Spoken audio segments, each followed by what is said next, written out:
Muita gente ainda não se deu conta da importância da guerra da Rússia na Ucrânia. É muito mais do que apenas os países envolvidos e seus aliados. É uma disputa ideológica crucial. Esse é o Visão Libertária, sua fonte de informações descentralizadas e distribuídas. Existem duas narrativas muito propagandeadas por propagandistas russos aqui no Brasil que são absurdamente falsas. Não apenas falsas, como perigosas. A primeira delas é que a guerra é uma guerra lá longe e que nós aqui no Brasil não temos nada a ver com isso. A segunda é que as sanções estão punindo a Europa muito mais do que a própria Rússia. E a Europa eventualmente vai ter que parar de apoiar a Ucrânia quando faltar o gás para o aquecimento de residências no inverno. E que, sem o apoio do Ocidente, a Ucrânia vai facilmente cair nas mãos russas. Essas duas narrativas podem parecer totalmente distintas e independentes, mas na verdade são a mesma narrativa. Porque, por mais que o conflito esteja acontecendo no mesmo continente, um alemão ou um português ou qualquer pessoa da Europa pode pensar a exata mesma coisa. Eu não tenho nada a ver com essa guerra,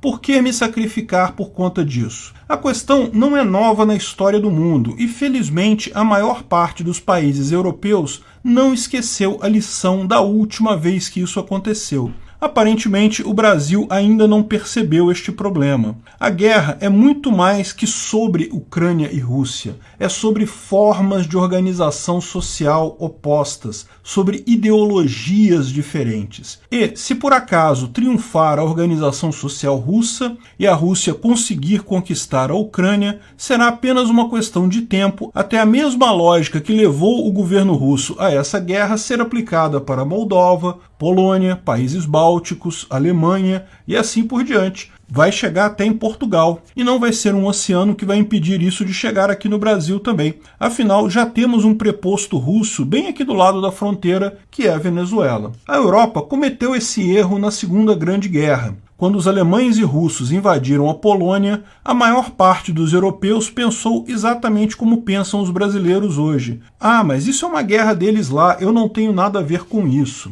De novo, o que estava em jogo era muito mais que território, era visão do mundo, entendimento sobre como as relações humanas devem ser estruturadas, formas de organização da sociedade. Acabou saindo muito caro para a Europa o erro de achar que não tinha nada a ver com isso lá atrás. Eles não vão cometer esse erro novamente. Nós também não deveríamos. Não estou falando de entrar na guerra propriamente dita, pelo menos não por enquanto, mas nos posicionar e fazer sanções é o mínimo da decência moral esperada. Vou explicar por que é importante se posicionar sobre essas duas alternativas de organização social. A democracia é um sistema extremamente falho, que leva a gastos desordenados, governos ineptos, falta de representatividade de fato. Eu mesmo defendo alternativas à democracia, como a sociedade de leis privadas. Mas o fato é que a alternativa a esse sistema que está sendo proposto pela Rússia é ainda pior. É a velha ditadura autoritária. Mais do que ser esse modelo corrente na Rússia, é um modelo em que Putin acredita. Infelizmente, eu temo, é um modelo que muitos brasileiros também têm flertado. A resposta autoritária do Putin, que também é compartilhada por Xi Jinping e mais meia dúzia de autocratas por aí, aponta exatamente para as ineficiências da democracia. Esse negócio de ter vários partidos discutindo infinitamente e pessoas votando, não seria melhor pegar uma pessoa muito boa para dirigir o país e colocar ela lá para sempre? É o que diz a China abertamente. Ela critica a democracia americana, que ela chama de sistema americano, em que candidatos ficam se degladiando e as pessoas perdem um tempão votando em primárias e eleições. Por que não colocar um bom partido no poder e pronto, deixar lá? A Rússia não fala isso abertamente, ao contrário, construiu todo um arremedo de democracia, um monte de partidos de oposição que também são, em última análise, controlados pelo partido do Putin, votações cujo resultado já se sabe antes do tempo, e mais um monte de tramóia. Se você olhar só por alto, pode mesmo achar que há democracia na Rússia, mas é só ilusão. E Putin acha que o certo é isso mesmo, ele não acredita na democracia. Esquece esse negócio de ficar votando, ter que se preocupar com eleições, melhor ter um governo forte e ficar com ele para sempre. é o que Putin acredita.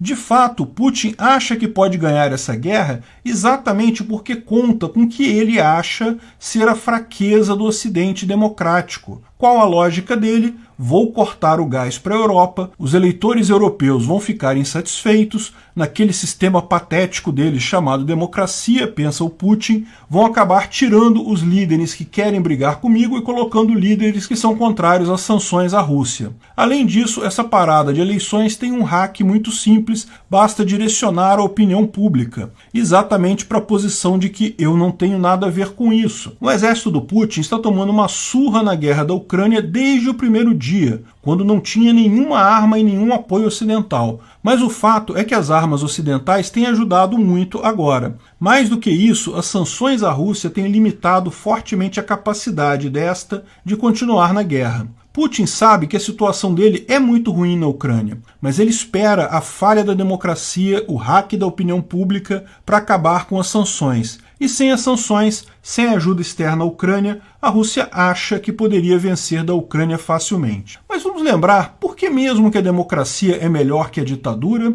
Bem, porque a ditadura só é espaço para uma visão de governo. Na democracia, bem ou mal, há alternância no poder. Como nenhuma visão de governo agrada a 100% das pessoas de um país, alguns preferem de um jeito, outros preferem de outro, é melhor alternar do que deixar sempre a mesma visão de sociedade. Isso leva a um fortalecimento da sociedade. Ainda não é o ideal, lógico, a sociedade de leis privadas permite ainda mais fortalecimento sem ter que esperar as próximas eleições. Mas a democracia ainda é melhor que a ditadura para a vida, que é o caso do Putin. Mas a melhor vantagem da democracia é justamente que ela enfraquece o poder central do país e transfere força para a sociedade. Isso se traduz em economias mais dinâmicas, estáveis, indivíduos mais independentes e resilientes. Não de forma absoluta, claro, mas de forma mais evidente do que em ditaduras. De fato, o hack da opinião pública existe. No final, a grande questão que vai ser respondida por essa guerra é: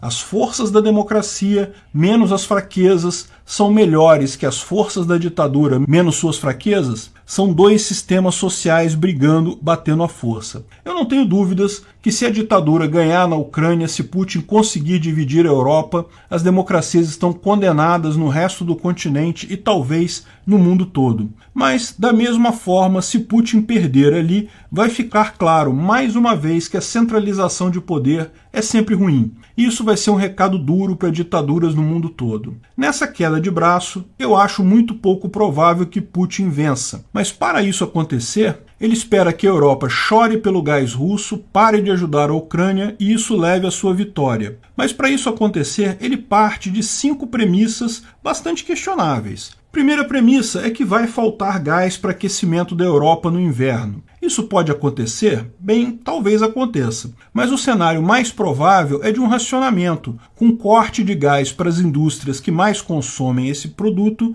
privilegiando residências. A economia europeia vai sofrer com algumas indústrias paradas, certamente, mas ninguém vai ficar sem aquecimento. A Europa é perfeitamente capaz de sobreviver com muitas indústrias químicas paradas durante o inverno. Pessoas vão passar aperto, certamente, mas é pouco provável isso chegar a uma situação catastrófica de insatisfação pública. Mas, segunda premissa, vamos supor que falte mesmo gás para residência. Ainda assim, é preciso que a Europa encare a Rússia como a única solução para a sua crise do gás. Depois da Rússia ter passado a perna na Europa como fez, certamente os países europeus vão buscar todas as alternativas possíveis que conseguirem imaginar antes de tentar reatar negócios com a Rússia. E existem sim inúmeras fontes alternativas, reativar usinas nucleares e térmicas, importação de gás liquefeito, enfim, existe um monte de opções antes de chegar ao desespero que é a única saída que seria negociar com a Rússia. Muito pouco provável chegarem a negociar com a Rússia aqui. Mas vamos supor que de fato se chegue numa situação que a Europa encare que a única alternativa que ela tem é negociar com a Rússia.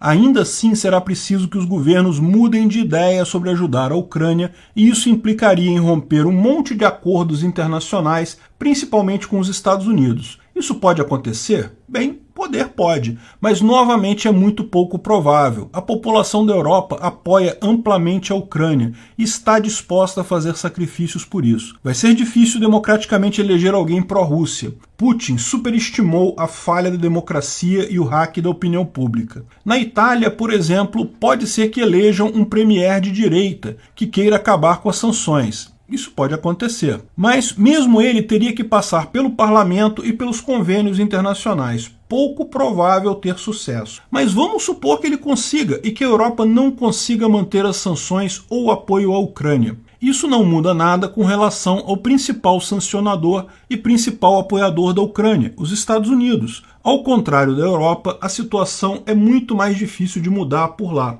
E os Estados Unidos respondem pela maioria das armas para a Ucrânia e a maioria das sanções contra a Rússia. Então, mesmo que os americanos fiquem sozinhos nessa, ainda é algo totalmente incapacitante para a Rússia. Biden não vai mudar de opinião sobre a guerra, até porque a população americana reconhece a importância de apoiar a Ucrânia. Agora, ainda tem a quinta premissa. Vamos supor que ele consiga de fato acabar com todo o apoio à Ucrânia, todas as sanções do Ocidente. Isso significa que a Ucrânia vai capitular e ele vai ganhar a guerra? Bem, novamente existe a chance. Mas não se esqueça que a Ucrânia segurou sozinha o exército russo e o expulsou do norte do país sem ajuda estrangeira significativa até aquele momento. A guerra vai ficar mais fácil para a Rússia, é verdade. Ainda assim, é pouco provável que ele consiga seu intento. Vendo que todas essas 5 premissas altamente remotas precisam acontecer para resolver o problema do Putin, chega a ser até questionável esse plano do Putin.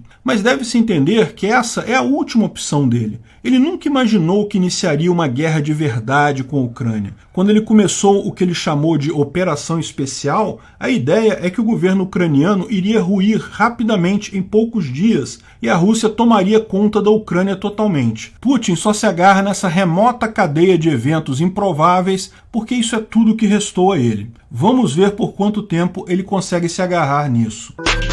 Obrigado pela audiência.